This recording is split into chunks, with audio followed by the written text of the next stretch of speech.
Lalu efektifkah jika rencana work from anywhere alias kerja dari mana saja ini diterapkan untuk aparatur sipil negara atau ASN? Kita akan bahas bersama Wali Kota Surabaya Eri Cahyadi, lalu ada Rian Nugroho, Ketua Masyarakat Kebijakan Publik Indonesia atau MAKPI, dan Jo Hermansyah Johan, mantan Dirjen Otonomi Daerah Kementerian Dalam Negeri. Selamat malam Bapak-Bapak. Selamat malam Mas. Baik, saya ke Pak Eri dulu sebagai pemerintah yang ada di daerah, di Surabaya tepatnya. Pak Eri, kalau melihat kebijakan WFA ini, kira-kira pemetaan di daerah di Surabaya khususnya bagaimana sejauh ini? Jadi gini Mas, tahun 2023 saya itu ingin membuat pekerjaan lebih efisien, lebih efektif. Oke, dengan cara? Sehingga pada waktu itu kami melakukan work from anywhere dimanapun. Sehingga kami melakukan kerja itu bukan lagi di kantor, tapi di balai RW. Salah satu adalah pendekatan ke masyarakat, kedua pelayanan lebih cepat. Ketika kami lakukan itu, maka pekerjaan di kantor semakin berkurang, tidak ada orang yang ada di dalam kantor. Tahun 2023 banyak yang menanyakan ke kami, oh pelayanannya maka tidak jadi lebih bagus. Akhirnya ada pro kontra, tapi kami tetap jalan. Karena yang kami cari adalah efektif dan efisien dalam pekerjaan, lebih dekat dengan ke masyarakat. Dan ternyata hasilnya lebih cepat. Jadi perizinan tidak ada yang terlambat, adminduk tidak ada yang terlambat, masyarakat lebih mengerti untuk memangkas caranya lewat aplikasi, karena kami semua lewat aplikasi Mas. Dan ternyata dari semua yang kami lakukan, masyarakat lebih aware, lebih senang, lebih cepat pelayanan. Ternyata ada efisiensi yang luar biasa di kantor kami ketika bayar listrik, ketika ada untuk air. Karena mohon maaf Mas, saya itu dulu PNS juga. Nah, kalau di kantor itu kan biasanya kami datang, nyalain komputer, setelah itu sampai pulang, itu komputernya nyala. Kerja apa tidak kerja, ya tetap nyala. AC-nya nyala, ya itu. Sehingga itulah yang akhirnya tanpa kami sadar, efisiensinya sangat tinggi ketika ada bayar listrik, ketika ada air. Itulah yang kami cari. Jadi yang kami lakukan bukan efisiensi terkait apa, tapi kami mau efisiensi pekerjaan, ternyata imbasnya pada efisiensi anggaran. Melakukan, betul. Nah tapi begini Pak Wali. Kalau itu kan, kalau saya lihat tadi itu kan pelayanan administrasi kependudukan lah ya. Ini untuk mengurus KTP, kartu keluarga dan segala macamnya. Ini bekerja di balai RW. Tapi bagaimana dengan pelayanan lainnya? Misalnya di bidang kesehatan, puskesmas begitu. Ini apakah juga sudah ada mapping soal sektor-sektor lain jika WFA nanti di Surabaya? Jadi memang tidak semuanya bisa dilakukan WFA. Salah satu contohnya adalah rumah sakit, karena rumah sakit itu orang datang. Sehingga kalau di tempat kami untuk perizinan atau kesehatan, itu kami lakukan di satu nakes satu RW. Jadi di tempat kami itu ada satu RW satu nakes. Satu nakes ini adalah perawat ya, bidan begitu, yang nanti dia akan dikomandani oleh satu dokter. Jadi satu dokter, bahwa RW dipegang oleh satu dokter, tapi nakesnya ada di masing-masing itu. Sehingga ketika di masing-masing RW, ketika ada yang sakit, maka nakes ini melaporkan ke RW-nya, ke dokternya, penanggung jawabnya. Sakitnya apa? Akhirnya lari dikasih obat. Jadi tidak sampai ke puskesmas. Itu yang kita lakukan. Tapi yang puskesmas tetap ada, harus tetap ada. Yang di rumah sakit juga tetap ada. Jadi yang kami lakukan tidak yang di rumah sakit, tapi seperti perizinan, setelah itu admindu. Terus setelah yang lainnya kami lakukan di luar, tidak di kantor. Ya artinya harus ada mapping dari kepala daerah juga ya Pak Eri. Betul, kepala daerah harus tahu. Nah kalau jadi kepala daerah kan mana yang bisa dilakukan di luar dan mana yang tidak, ya harus tahu lah kepala daerah itu. Prioritas mana saja yang bisa dilakukan efisiensi atau tidak. Saya ke Prof Jo, kalau begitu Prof Jo, Anda sebagai orang yang sering juga bersinggungan dulu dengan para kepala daerah. Ini berarti kan akan tergantung dengan kecakapan kepala daerah melakukan mapping. Jika ini diterapkan secara nasional, kondisinya akan seperti apa kira-kira menurut Prof Jo? Nah, kalau secara nasional itu kepemimpinan kepala daerah itu sangat beragam. Jadi ala wali kota Surabaya, ala bupati di Sidoarjo atau bahkan di Kupang gitu ya, di Sumatera, di Kalimantan sana bisa berbeda-beda. Ya, jadi belum tentu leadership ala Eri ini bisa sama dengan di tempat lain. Jadi mau turun ke lapangan gitu ya. Nah juga ada bupati kota Kantoran gitu. Nah, itu mungkin saja. Jadi oleh karena itu memang kalau kepemimpinan saya kira itu tidak menjamin. Nah ada dua nih yang penting nih, bahwa kategori pekerjaan itu ada yang memang bisa work from anywhere, terutama pekerjaan office works ya, kantoran dan layanan-layanan seperti yang Pak Wali lakukan dengan ala kepemimpinan terjun lapangan. Tapi ada namanya kerjaan field works. Field works itu orang harus ke lapangan, harus kerja di bawah. Namanya pekerja-pekerja di sektor perhubungan, di sektor-sektor yang terkait dengan pekerjaan umum, ya, layanan-layanan publik yang sifatnya harus muncul pertamanan, ya. Nah itu nggak bisa Ya. pakai web, harus tetap field works ya, dia ada di bawah. Oke. Nah kalau itu nggak ada, Ya. terganggu layanan itu.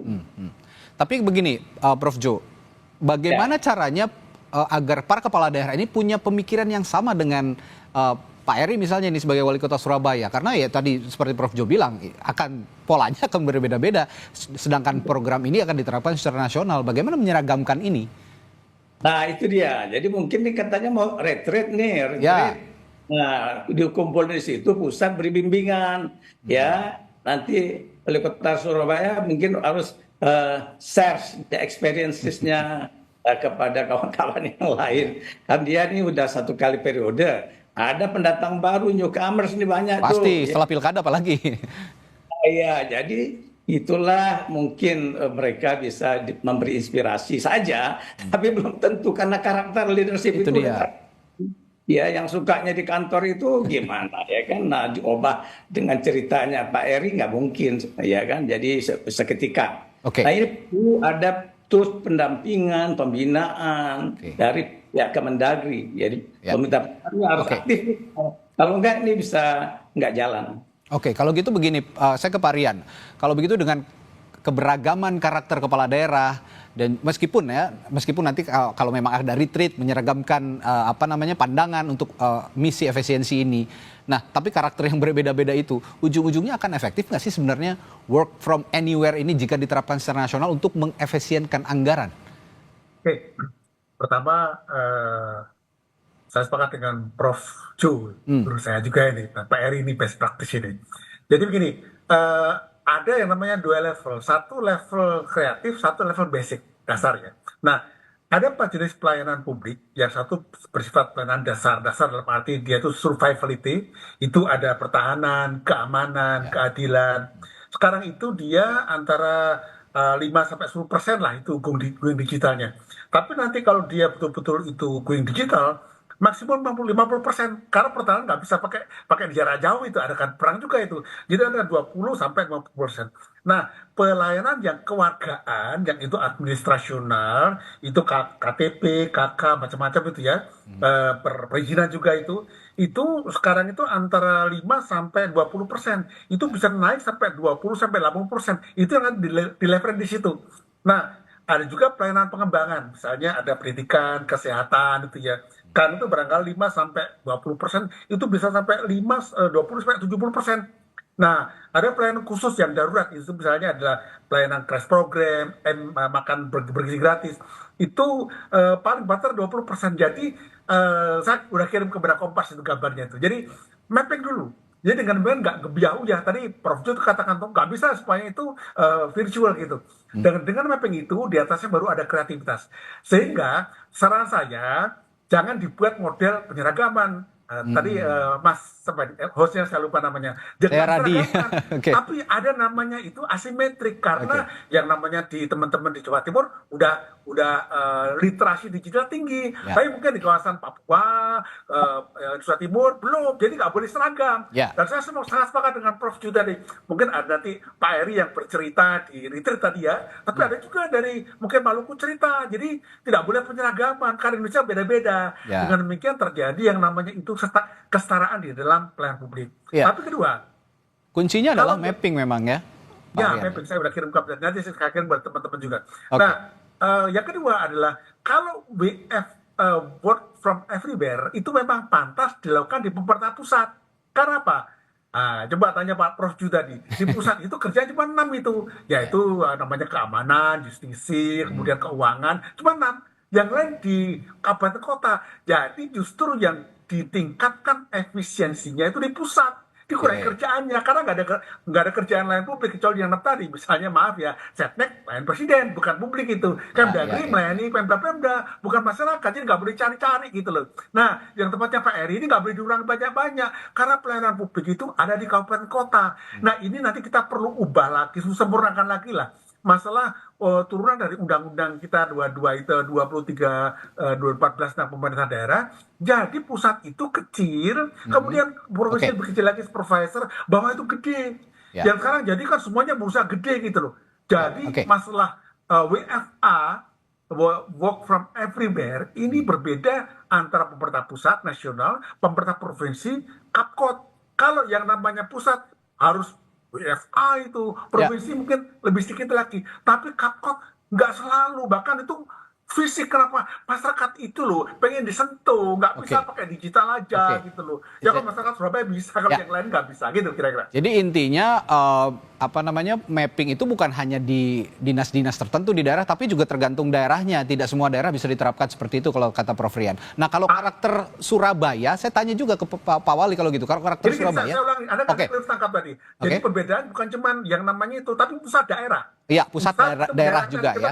Kayak Kristos tadi. Oke, silakan. Oke, ya.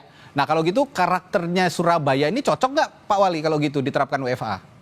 Jadi tergantung dari pimpinan daerahnya ya Mas.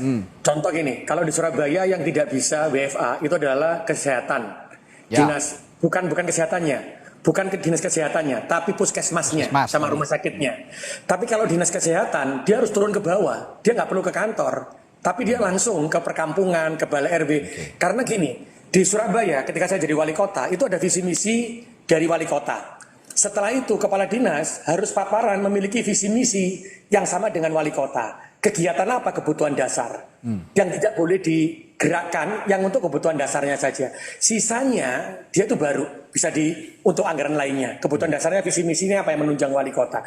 Dan kebetulan kami ini sudah menggunakan aplikasi, betul tadi disampaikan Pak Rian, nggak semuanya sudah begini. Ya. Kami itu ketika kerja dimanapun, kerjanya pakai aplikasi sehingga langsung naik ke kinerjanya dia untuk mengejar kinerja sama nggak dengan kinerjanya wali kota. Jadi kepala dinas itu harus buat output outcome di lewat aplikasi sesuai dibagi sampai dengan ke anak buahnya sampai output outcome per hari. Sehingga dia kerja dimanapun bisa. Ya. Sehingga seperti PU Bina Marga saja di lapangan nggak pernah di kantor. Ya. Jadi yang di kantor itu cuman puskesmas, rumah sakit, terus pendidikan, sekolah-sekolah gitu. Tapi yang lainnya seperti PU Bina Marga, Cipta Karya, terus dinas-dinas lainnya di Spenduk itu semuanya ada di lapangan. Pak Wali kalau gitu kita di-share juga dong dengan tadi Anda punya mekanisme seperti tadi, ini juga awalnya kan ingin langsung menyentuh ke masyarakat, tapi ternyata ada efisiensi begitu ya dengan kerja di lapangan. Boleh di-share juga berapa banyak yang bisa diefisienkan anggaran di Kota Surabaya? Jadi ketika kami terkait dengan ATK dibandingkan dengan APBD-nya ya, jumlah APBD-nya ya Pak Wali ya? Ya, dengan ATK yang ada di APBD semua kota Surabaya itu dari 100% di tahun 2022, itu di 2023 kami hanya menyerap 30%. Dari 100% yang kita anggarkan. Listrik airnya itu hanya 40%. Yang terserap dari 100%. Sehingga di tahun 2025 ini kami anggarkan cuma sekitar 40% dan 30%. Karena betul Pak Rian tadi sampaikan dan Prof Jo, kalau orang pertama disuruh langsung juga kaget Pak, juga kaget lah. Itu kan memang nominalnya berapa Pak Wali? Kalau boleh tahu nih, nominal penghematannya berapa? Kami penghematan kami hampir 1 triliun dari seluruh. Hampir 1 triliun, luar biasa. Ya, dari ATK, listrik, setelah itu air, terus yang lain-lainnya itu ada hitungannya sampai dengan hampir 1 triliun. 1 triliun, kalau gitu Prof Jo, saya ke Prof Jo ini benar-benar bisa jadi percontohan kalau gitu di Surabaya nih Prof Jo? Enggak, isi 1 triliun itu pemangkasan kah Pak Eri, Pak Wali? Oh bukan Pak, bukan. Jadi kami lakukan ini di tahun 2023 Pak. Ya. Jadi kami lakukan efisiensi di luar, sehingga list itu ada penghematan. Setelah itu baru tahun 2024, kami lakukan tidak lagi menggunakan anggaran yang seperti tahun-tahun sebelumnya. Baru tahun ini saya baru tahu ada efisiensi anggaran loh. Kok saya maksud saya bukan efisiensi anggaran Prof Jo, tapi kami efisiensi pekerjaan. Tapi dampaknya kepada efisiensi anggaran akhirnya. Baru di sini saya baru terasa ketika teman-teman ke lapangan itu lebih cepat kerjanya dan dia tidak perlu ke kantor begitu. Ini cocok nggak Prof Jo untuk jadi percontohan di nasional kalau gitu? Ya ini saya menarik ya. Kota Surabaya itu faktor penentunya leadership. Yang kedua adalah kemampuan keuangannya Kota Surabaya itu ya, Ya. baik ya. Betul.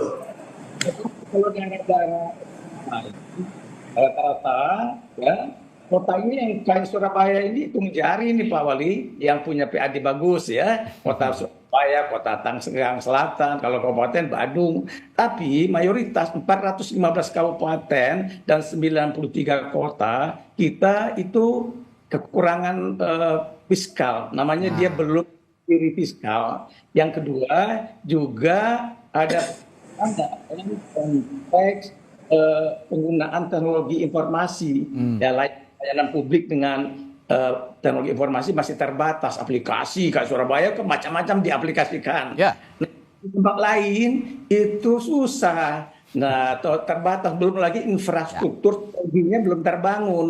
Ya, di luar Jawa, di Papua, Maluku misalnya kan. Ya. Nah, jadi harus dibuat kategori-kategori lah kalau kita pilih. Lagi-lagi mapping ya Prof ya. Kategori 1 kayak Surabaya, kota besar, kategori 2 kota sedang. Kalau kabupaten besar, kabupaten sedang. Jadi nanti dengan begitu dia disesuaikan dengan kondisionalitasnya, baru kita bisa efektif ya menyerapkannya. Jadi jangan pakai Surabaya di semua daerah. Iya, agak susah juga memang kalau kontur daerahnya juga tipikal daerah juga berbeda. Ini agak susah juga. Kalau Surabaya punya akselerasi PAD yang sangat baik begitu ya, belum tentu juga di misalnya di Indonesia Timur, di kota-kota di Indonesia Timur ini juga. Izin Mas, contoh seperti Dispenda, Prof. Jo tadi sampaikan, Dispenda itu saya tidak boleh di kantor. Semuanya turun ke bawah dengan aplikasi untuk lihat hotel, jadi nggak usah di kantor. Kalau Dispenda itu betul tadi disampaikan, kami punya fiskal yang kuat ketika dari pendapatan asli daerah kami. Salah satunya adalah PAD dari hotel dan restoran. Kalau teman-teman ini di kantor terus, ya susah, PAD kita nggak bisa naik. Itu betul sampaikan Prof. Jo tadi. Mungkin daerah berbeda-beda nanti tipikalnya. Iya. Nah kalau gitu saya ke Pak Rian. Pak Rian, kalau gitu bagaimana kalau diterapkannya hanya di kota-kota besar kayak misalnya Surabaya, Bandung, Medan, apalagi Yogyakarta, kota-kota besar saja. Bagaimana? Apa cocok dengan sistem seperti ini? Jadi ini seperti Prof. Jo sampaikan tadi ya, bahwa yang perlu leadership yang ngerti. Balik lagi ke leadership kepala daerahnya. Kalau nggak ngerti nanti jadi leader yang gasip nanti itu, main ajar aja itu.